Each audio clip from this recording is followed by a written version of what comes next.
আম আদমি পাৰ্টিৰ ডিব্ৰুগড় সংসদীয় সমষ্টিৰ প্ৰাৰ্থী মনোজ ধানোৱাৰৰ মনোনয়ন দাখিল। ডিব্ৰুগড় জিলা আয়ুক্ত কাৰ্যালয়ৰ ৰিটাৰ্ণিং বিষয়াৰ ওচৰত বুধবাৰে মনোজ ধানোৱাৰে দাখিল কৰে মনোনয়ন পত্ৰ। চহৰখনৰ নিৰ্মলী গাঁও ৰাজহুৱা খেলপথাৰৰ পৰা সহস্ৰাধিক দলীয় সমৰ্থকক লৈ জিলা আয়ুক্ত কাৰ্যালয় অভিমুখে সমদল উলিয়াই হাতে হাতে আপৰ প্ৰতিসম্বলিত পতাকা লৈ মানকটা ৰাজপথত বিশাল সমদল বাহিৰ কৰি নিৰ্বাচনী ভোটযুদ্ধৰ পূৰ্বে আপৰ প্ৰাৰ্থীগৰাকীয়ে প্ৰদৰ্শন কৰে শক্তি। ইতিমধ্যে মনোনয়ন পত্ৰ দাখিল কৰিছোঁ আৰু গৃহীত হৈছে। অহাকালি স্ক্ৰুটিনি হ'ব। তো গোটেই আমি ইয়াত আহি ভাল পাইছোঁ আৰু যি ধৰণে আমি দেখিছোঁ যে খুব কম সময়ৰ ভিতৰতে গোটেই প্ৰক্ৰিয়াটো সম্পন্ন কৰিছে, সেইকাৰণে ভাল লাগিছে আৰু যথেষ্ট সঁহাৰি পাইছোঁ। আমি DC অফিচৰ যিসকল বিষয়া আছে তেওঁলোককো আমি কোঅপাৰেশ্যনটো যথেষ্ট ভাল পাইছোঁ আৰু ধুনীয়াকৈ আগবাঢ়িব পাৰিম। চাওক, আমাৰ মূল যুঁজটো হৈছে বিজেপিৰ যিটো অপশাসন, বিজেপিৰ যিটো দুৰ্নীতি, বিজেপিৰ যিটো উন্নয়নমুখী হ'ব লাগিছিল, য'ৰ পৰা আঁতৰি গৈছে তেওঁলোকে আৰু ৰাইজৰ হাৰাশাস্তি হৈ আছে, ইয়াৰ বিৰুদ্ধে আমাৰ মূল যুঁজ হয়।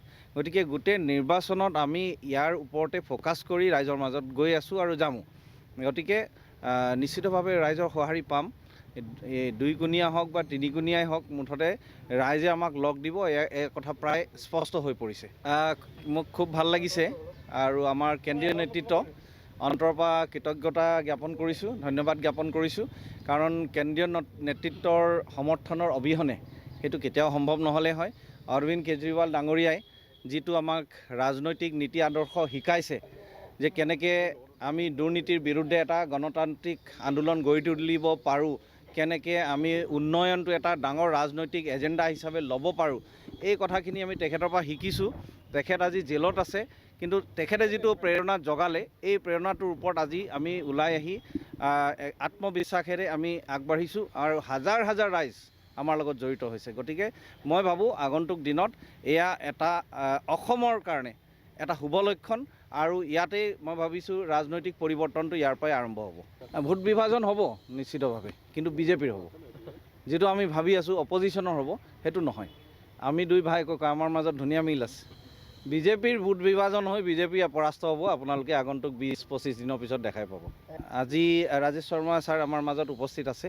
তেখেতে কেন্দ্ৰীয় নেতৃত্বক প্ৰতিনিধিত্ব কৰি আছে। ৰাজেশ পাৱাৰজীও আছে আৰু তেখেত আমাৰ লগত আগন্তুক 1 মাহ আমাৰ লগতে থাকিব, নিৰ্বাচন শেষ নোহোৱালৈকে। গতিকে কেন্দ্ৰীয় নেতৃত্বৰ আপুনি কেম্পেইনিঙৰ কথাটো যদি কৈছে, তেতিয়াহ'লে আমি মান চাহাবক আগন্তুক দিনত দেখা পাম ইয়াতে। আমি ৰাঘৱ চড্ডাজীক লগ পাম ইয়াতে আৰু আতিশী মেডামকো ইয়াত লগ পাম। ইতিমধ্যে দিলীপ পাণ্ডে ডাঙৰীয়া আহি গৈছে আৰু আগন্তুক দিনত আহিবলৈ গৈ আছে আৰু এই ধৰণে বহুতো কেন্দ্ৰীয় নেতৃত্ব আজি ইয়াত কেম্পেইনিং কৰিবলৈ আহিব। ইতিমধ্যে আমাক তেওঁলোকে মত প্ৰকাশ কৰিছে। যেতিয়াই তাৰিখবোৰ ধাৰ্য হ'ব আপোনালোকক সময়মতে অৱগত কৰিম। অসম আদিত্য, ডিব্ৰুগড়।